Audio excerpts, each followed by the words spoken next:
Let's have a look at the send email action.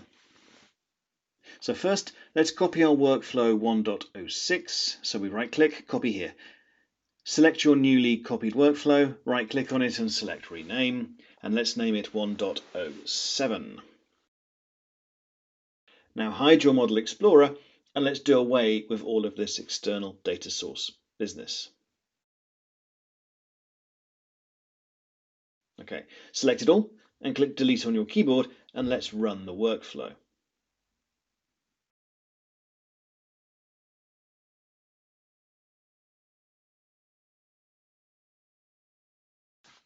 Okay, expand your component palette. In the search box, type in email and drag out the send email action. Drop it right next to the report URL. That URL string is what we'll be emailing and the message of the send email action. Click on the send email and let's start at the bottom where it says string 1. Select the report URL and in the message, click on the drop-down. Click Edit. We'll type in that string 1. Now it has to be in percent signs.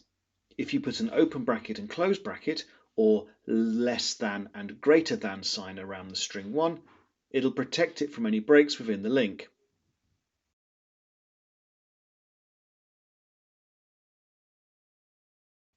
So make sure your message looks something like this, and you can even write something before the link.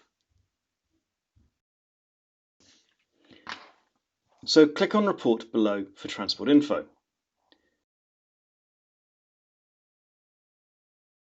This will be a link to the report within the message of the email. Click Save. Let's do a new parameter for email 2, and we can right-click on the 2 and select Edit, Insert Row, and type in your email address.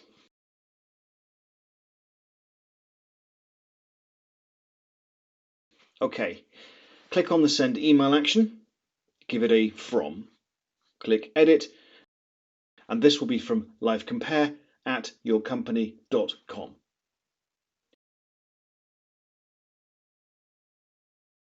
Click Save, and I think that's all we need. Let me click F8 on the action.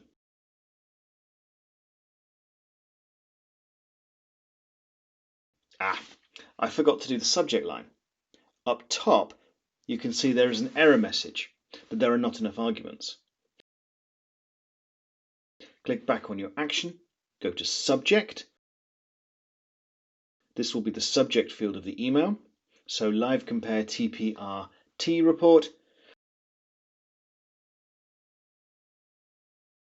Click Save, and let's try it again. Great, now that's done. I have a message in my inbox. Thanks for watching.